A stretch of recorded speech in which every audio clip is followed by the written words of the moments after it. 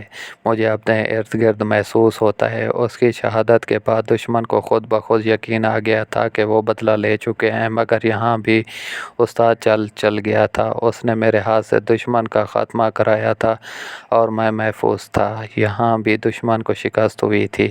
مجھے شدت سے رونا آیا اور میں اس دھوکے باز کو یاد کر کے رو پڑا۔ وہ مجھ سے اچھا نشانے باز تھا۔ اس کا تجربہ بہت زیادہ تھا۔ جانے کیوں اس نے ایک بہترین نشانے باز کو ایک نئے اور ناتجربہ کار سنائپر کے لیے قربان کر دیا تھا۔ یقیناً میں اسے اکیلا چھوڑ کر کبھی نہ جاتا اگر وہ مجھے دھوکے میں نہ رکھتا۔ اس نے کوئی جھوٹ نہیں بولا، مگر مجھے دھوکہ ضرور دیا تھا۔ آج تک اس دھوکے باز کو نہیں بھلا سکا۔ استاد صادق کی آواز میں شامل دکھ میری آنکھیں بھگو گیا تھا۔ میں بس خاموش بیٹھا اس کے محترم استاد کے متعلق سوچتا رہا۔ کچھ باتیں ایسی تھیں کہ استاد صادق نے مجھے نہیں بتائی تھیں، مگر مجھے خود بخود ان کا اندازہ ہو گیا تھا۔ استاد ہاشم نے اپنی واٹر بوتل اور پستول یہ کہہ کر استاد صادق کے حوالے کر دی تھیں کہ یہ وزنی ہے، مگر اصل وجہ اور تھی۔ وہ اپنے حصے کا پانی اپنے شاگرد کے حوالے کرنا چاہتا تھا۔ اسی طرح پستول اور اس کے اضافی راؤنڈ بھی رستے میں استاد صادق کے کام آ سکتے تھے۔ رات کو سوتے ہوئے بھی میری سوچ میں استاد ہاشم اپنے اندھے کے خد و خال کے ساتھ سرگرداں رہا۔ صبح صادق کو اٹھ کر ہم نے اپنی فطری ضروریات کو پورا کیا۔ آج میں ان درختوں سے زیادہ دور نہیں گیا تھا۔ ملک اجالا ہونے سے پہلے ہم کیموفلاج ہو کر بیٹھ گئے تھے۔ پوری رات ہم نے پانی پیے بغیر گزاری تھی۔ صبح دم اچھی خاصی پیاس محسوس ہو رہی تھی۔ پہلی روشنی کے ساتھ ہی دشمن کی چہل پہل شروع ہو گئی تھی۔ میں نے دوپہر کے وقت خوب احتیاط سے اطراف کا جائزہ لے کر واکی ٹاکی سیٹ آن کیا، مگر اس کی بیٹری ڈاؤن ہو گئی تھی۔ میں نے اضافی بیٹری لگا کر واکی ٹاکی آن کیا اور دشمن کی آواز سننے کی کوشش کرنے لگا۔ واکی ٹاکی کی آواز کو مدھم کر کے میں نے کان سے لگا لیا تھا۔ چند لمحوں بعد ان کی آوازیں سنائی دینے لگیں۔ زیادہ تر پارٹیاں کھڑی چٹانوں کے سلسلے کے نیچے موجود گھنی جھاڑیوں میں مجھے تلاش کر رہی تھیں۔ تھوڑی دیر ان کی باتیں سننے کے بعد میں نے واکی ٹاکی آف کر دیا۔ استاد صادق نے پوچھا، کیا کر رہے ہو؟ میں نے کہا، میری تلاش جاری ہے۔ استاد صادق نے اپنی رائے دی، شاید ہفتہ بھر جاری رہے۔ میں ہنسا، مطلب ہفتہ بھر سبز پتوں پر گزارنا پڑے گا؟ بولے، اگر کوشش کرو تو پانی لا سکتے ہو۔ میں نے حیرانی سے پوچھا، کیسے؟ بولے، چشمے کی جگہ آپ کو معلوم ہے اور ایک سنائپر کسی طرح چھپ کر حرکت کرتا ہے، یہ جاننے کی ضرورت شاید آپ کو نہ ہو۔ میں نے کہا، مگر میں آپ کو اکیلا چھوڑ کر کیسے جا سکتا ہوں؟ بولے، اگر آپ زخمی ہوتے تو یقیناً میں چلا جاتا، مگر اب یہ خطرہ آپ کو ہی مول لینا پڑے گا۔ میں خفت بھرے لہجے میں بولا، سر آپ بات کو کوئی اور رخ دے رہے ہیں، میرا مطلب یہ نہیں تھا۔ بولے، نہیں ذیشان، پانی لانے میں واقعی بہت زیادہ خطرہ ہے، مگر اس کے بغیر کوئی چارہ بھی نہیں ہے۔ میں نے کہا، مجھے کس وقت نکلنا چاہیے؟ میں استاد صادق کے دل میں کوئی غلط فہمی پلتے نہیں دیکھ سکتا تھا۔ بولے، دشمن رات کے وقت زیادہ چوکنا ہوتا ہے اور گھیرا ڈالنے والی پارٹیوں کے پاس لازماً تھرمل لائٹ ویژن ہوگا، اور یہ تو آپ کو معلوم ہے کہ اس میں حرارت خارج کرنے والی اشیاء بہت جلد نظر آتی ہیں، اور ہر جاندار شے حرارت خارج کرتی ہے۔ یہاں آپ کو بتاتا چلوں کہ نائٹ ویژن سائٹ کی اب تک کی 3 اقسام آ چکی ہیں۔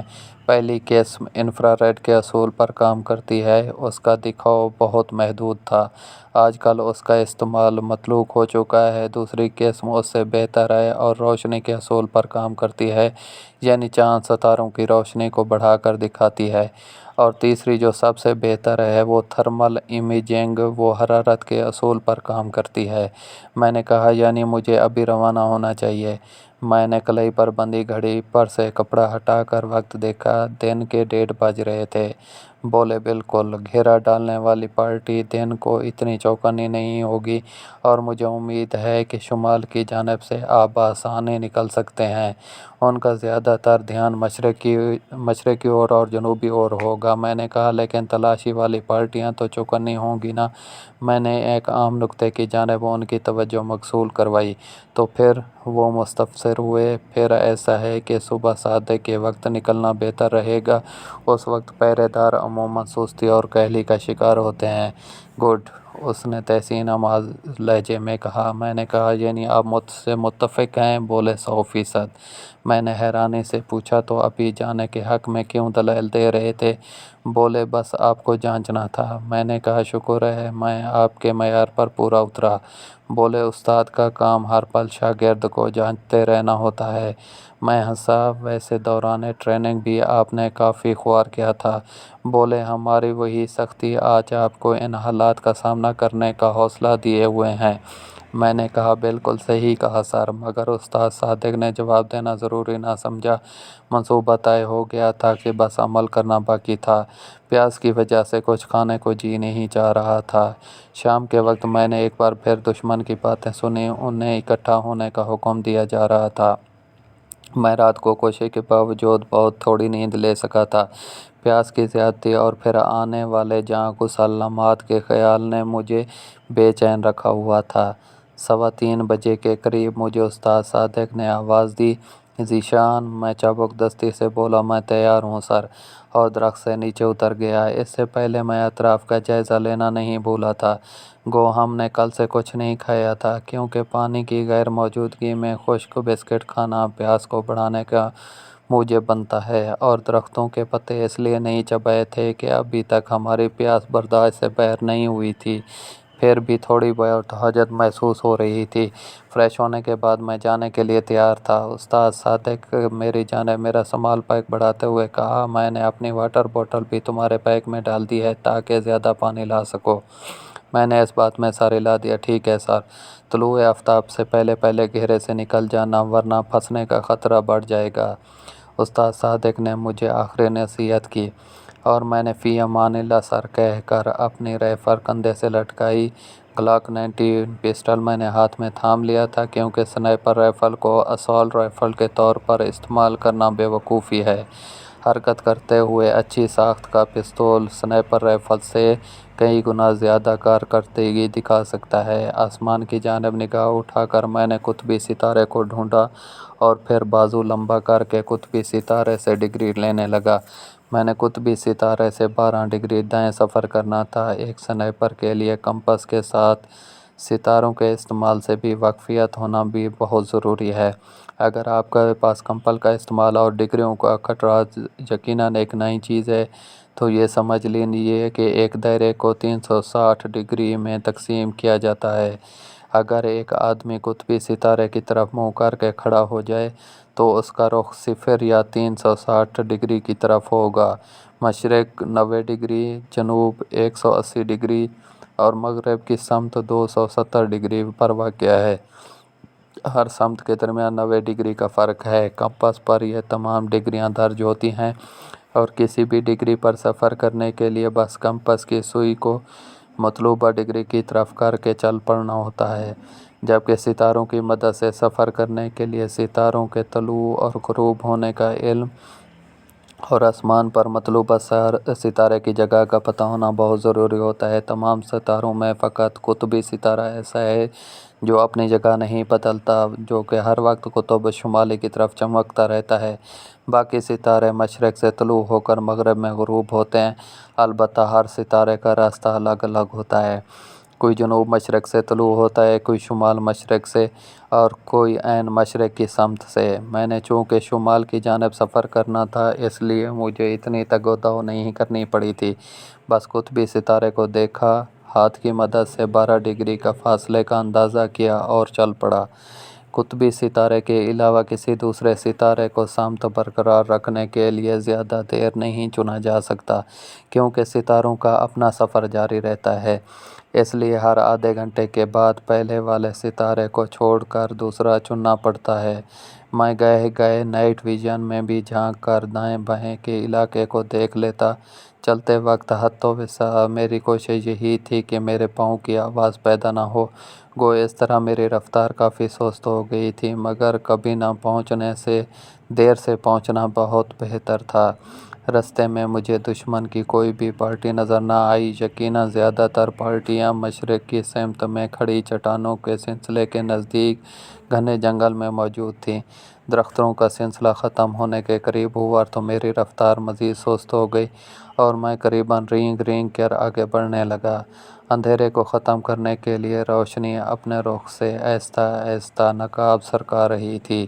جھاڑیوں کی آخری لائن کے قریب میں لیٹ گیا۔ میرے سامنے وہی خشک نالہ تھا جسے دشمن سفید نالے کے نام سے پکارتا تھا۔ اسی نالے کی دوسری جانب میں نے دشمن کے سریش نامی آدمی کو ہلاک کیا تھا۔ ملگجے اندھیرے میں مجھے دور سے دو ہجولے اپنی طرف بڑھتے نظر آئے۔ ان کے انداز سے ظاہر تھا کہ وہ دونوں سنتری ہیں۔ میں وہیں دبک کر لیٹا رہا یہاں تک کہ وہ میرے قریب سے گزرتے چلے گئے۔ دونوں دھیمے لہجے میں باتیں کر رہے تھے۔ موضوع سخن گھریلو مسائل اور تنخواہ کی کمی تھی۔ ان کے چند قدم آگے جاتے ہی میں کرولنگ کرتا ہوا خشک نالے سے گزرنے لگا۔ گو یہ رسک تھا۔ مجھے مکمل طور پر ان کی روٹین سے واقف ہوئے بغیر ایسا نہیں کرنا چاہیے تھا، مگر وقت کی کمی نے مجھے یہ قدم اٹھانے پر مجبور کیا تھا۔ یوں بھی ان دونوں سنتریوں کا بے پروانہ انداز اس بات کا مظہر تھا کہ انہیں میری اس سمت آنے کی کوئی امید نہیں تھی۔ ان کے پیچھے مڑنے سے پہلے میں نے پہلے نالہ عبور کر لیا تھا۔ ایک جھاڑی کی آڑ لے کر میں نے نالے میں نگاہ دی گئی۔ پہلے نظر آنے والے پہرے دار تو ابھی تک نہیں پلٹے تھے، البتہ وہ جس سمت سے آئے تھے اس سے دو اور پہرے دار ٹہلتے ہوئے آگے آ رہے تھے۔ میں نے اس جھاڑی کی آڑ میں پیچھے کھسکنا شروع کر دیا۔ اچانک میری سماعت سے کسی کے قدموں کی آواز ٹکرائی۔ وہیں دبک کر میں نے آواز کی طرف نگاہ دوڑائی۔ وہ میرے چھپنے کی جگہ سے دو جھاڑیاں پہلے بیٹھ گیا تھا۔ یقیناً وہاں ٹوائلٹ کی سہولت موجود نہیں تھی، اس لیے صبح دم جس کا جدھر منہ ہوتا وہ چل پڑتا تھا۔ اس کے فارغ ہونے تک میں وہیں دبکا رہا۔ اس کے واپس پلٹتے ہی میں رینگتا ہوا آگے بڑھ گیا۔ روشنی کی جارحیت بڑھتی جا رہی تھی۔ میں جھاڑیوں کے آڑ لیتا ہوا وہاں سے دور ہو گیا۔ طلوع آفتاب تک اس نالے سے 400-500 میٹر دور آ گیا تھا۔ گو اس علاقے میں خطرہ کم تھا، مگر میں نے احتیاط کا دامن ہاتھ سے نہ چھوڑا۔ ایک مرلہ تو بخیر و عافیت گزر گیا تھا، اب پانی بھر کر واپسی کا مرلہ باقی تھا۔ واپسی کے لیے مجھے لازماً رات کا انتظار کرنا پڑتا۔ مجھے استاد صادق کا خیال آیا۔ میں نے سوچا استاد صادق کو آج کا دن بھی پیاسا گزارنا پڑے گا۔ اب میں جھکے جھکے انداز میں چل رہا تھا۔ نالے سے چشمے کا فاصلہ قریباً 3 کلومیٹر تھا۔ میں آدھے کلومیٹر کا فاصلہ طے کر چکا تھا اور اب گویا 2.5 کلومیٹر کا فاصلہ باقی تھا، لیکن یہ تمام راستہ مسلسل چڑھائی پر مشتمل تھا، اس لیے قدرتی طور پر میری رفتار سست تھی۔ میں مزید 100 میٹر آگے گیا ہوں گا کہ اچانک میرے کانوں میں تیز فائرنگ کی آواز گونجنے لگی۔ میں چونک کر پلٹا اور ایک ابھری ہوئی چٹان کے آڑ میں پیچھے کی جانب نظریں دوڑانے لگا۔ میں پیچھے کی طرف نظریں دوڑانے لگا، شاید میں دیکھ گیا ہوں۔ میرے ذہن میں یہی سوچ ابھری اور میں نے نفی میں سر جھٹکا اور اس سوچ کو دور ابھرا۔ اگر میں نظر آ گیا تو گولیوں کا رخ میری جانب ہونا چاہیے تھا۔ میں نے دوربین آنکھوں سے لگا کر منظر کو قریب کیا اور یہ دیکھ کر میرا خون خشک ہو گیا تھا کہ گھیرے میں موجود تمام آدمی اپنے اپنے ہتھیار سونتے جنگل کے اندر کی طرف بھاگ رہے تھے۔ اچانک مجھے واکی ٹاکی کا خیال آیا اور میں نے جلدی سے آن کر لیا۔ کوئی شخص چیخ چیخ کر اپنے ہلاک ہونے والے 2 آدمیوں کی رپورٹ دے رہا تھا جنہیں کسی سنائپر کی گولی نے لقمہ اجل بنا دیا تھا۔ انہیں محتاط رہنے کا مشورہ دے کر کنٹرول تمام پارٹیوں کو اسی سمت اکٹھا ہونے کا حکم دے رہا تھا۔ استاد صادق، میں آپ کو ایسا نہیں کرنے دوں گا۔ میں نے خود کلامی کرتے ہوئے اپنی رائفل کندھے سے اتار کر ہاتھ میں تھامی اور ٹیلی اسکوپ سائٹ کا کور اٹھا کر شست لینے لگا۔ دشمن کے نالے کے اطراف میں موجود سپاہی میری رینج میں تھے۔ ایک بندے کا سر کا نشانہ لے کر میں نے بغیر کسی جھجک کے ٹریگر پریس کر دیا۔ ٹرنچ کی آواز نے مجھے بوکھلا دیا تھا۔ میں نے جلدی سے رائفل کاک کی، لیکن میگزین خالی تھا اور اس کے ساتھ ہی مجھ پر انکشاف ہوا کہ وہ میری رائفل نہیں ہے۔ میں نے جلدی سے سمال پیک پیٹھ سے اتارا اور اس میں موجود فالتو راؤنڈ نکالنے کے لیے اپنا ہاتھ داخل کیا، مگر میرا ہاتھ نامراد باہر آیا۔ استاد صادق نے بہت ٹائر سنائپر رائفل کی تمام گولیاں نکال لی تھیں اور ان کی جگہ اپنا پسٹل اس نے میرے جھولے میں رکھ چھوڑا تھا۔ اس نے سوچے سمجھے منصوبے کے تحت مجھے پانی لینے کے لیے بھیجا تھا، ورنہ کوئی سنائپر پانی کے لیے اتنا بڑا خطرہ مول نہیں لیا کرتا۔ وہاں سبزے کی بہتات تھی، مگر آسانی سے وہ سبزہ کھا پی کر پانی اور کھانے کی ضرورت سے بے فکر ہو سکتے تھے، لیکن وہ جانتا تھا کہ ہم زیادہ دیر اس طرح پر چھپے نہیں رہ سکتے اور پھر اپنے زخمی پاؤں کے ساتھ اس کا سفر کرنا مشکل نہیں بلکہ ناممکن تھا۔ یہی سوچ کر اس نے مجھے تحفظ دینے کا سوچا اور اس پر عمل کر گزرا۔ اچانک فائرنگ کی آواز میں شدت آ گئی، دشمن کو ہدف مل گیا تھا۔ درخت کی ٹہنیاں صرف نظری حال مہیا کر سکتی ہیں، گولی روکنے کی اہلیت نہیں رکھتی۔ وائرلیس سیٹ پر کوئی چیختے ہوئے اپنی کامیابی کی رپورٹ کر رہا تھا اور میرے دماغ میں استاد صادق کی گفتگو گونج رہی تھی، یہ تو تم جانتے ہو کہ ہر سنائپر ریٹائر ہوتے وقت اپنی رائفل اپنے جانشین کے حوالے کیا کرتا ہے۔ اس نے صبح میرے درخت سے اترتے ہی میری رائفل کی جگہ اپنی رائفل رکھ دی تھی اور میرے سمال پیک سے ٹائر اور سنائپر رائفل کے تمام راؤنڈ بھی نکال لیے تھے تاکہ میں جوش میں آ کر دشمن پر فائر کرنا نہ شروع کر دوں۔ البتہ استاد ہاشم کی طرح اپنا پستول اپنے جانشین کے حوالے کرنا وہ نہیں بھولا تھا۔ دھوکے بعد استاد کا دھوکے باز شاگرد۔ میں خود کلامی کے انداز میں بڑبڑایا اور میری آنکھیں بھیگتی چلی گئیں، لیکن احتیاط سے فائر کرنے سے پہلے یہ بات مد نظر رہے کہ چاروں طرف آپ کے اپنے ساتھی موجود ہیں۔ کوشش یہی کرنا کہ دشمن زندہ ہاتھ لگ جائے۔ میں ان کی باتیں سننے لگا، مگر استاد صادق نے زیادہ دیر مجھے واکی ٹاکی آن نہ رکھنے دیا۔ ذیشان، بس وائرلیس سیٹ آف کر دو، اس کی آواز دور تک سنائی دیتی ہے۔ جی سر کہہ کر میں نے واکی ٹاکی آف کر دیا۔ 1.5-2 گھنٹے کے بعد دشمن کے چند سپاہی ہمارے قریب سے گزرتے چلے گئے۔ وہ آہستہ قدموں سے آس پاس کا جائزہ لیتے ہوئے وہاں سے گزرے تھے۔ گائے گائے وہ درختوں کے اوپر بھی نگاہ ڈال لیتے تھے۔ مجھے ان کے انداز میں خوف کی جھلک نظر آئی۔ بلا شبہ وہ اندھی گولیوں کا شکار ہونے سے خوف زدہ تھے۔ شام تک وہ وہیں گھومتے رہے۔ مختلف اطراف سے فائرنگ کی آوازیں آتی رہیں۔ رات کو بھی پارٹیوں نے جنگل میں ڈیرا ڈالا، مگر اب وہ ہماری مچان کے قریب کوئی پارٹی نہیں ٹھہری تھی۔ اندھیرا گہرا ہوتے ہی میں نے پہلے تو نائٹ ویژن سائٹ لگا کر چاروں جانب کسی دشمن کے نہ ہونے کی یقین کیا اور پھر واکی ٹاکی کی آواز کم کر کے آن کر لیا۔ ان کی باتوں سے پتہ چلا کہ ہر پارٹی کو 2 حصوں میں تقسیم کیا گیا تھا۔ ایک گروپ کا کام جنگل میں گھس کر تلاشی لینا اور دوسرے گروپ کا کام جنگل کا گھیراؤ کرنا تھا۔ اس لیے گھیرا ڈالنے والی پارٹی کل سے اپنی اپنی جگہ موجود تھی اور تلاشی کے لیے مختلف پارٹیاں 3 اطراف سے جنگل میں داخل ہو چکی تھیں، بلکہ اندھیرا چھا جانے کے بعد بھی جنگل میں ہی تھیں۔ البتہ اندھیرا چھا جانے کی وجہ سے پارٹیوں کو اپنی اپنی جگہ پر پڑاؤ ڈالنے کا حکم دیا گیا تھا۔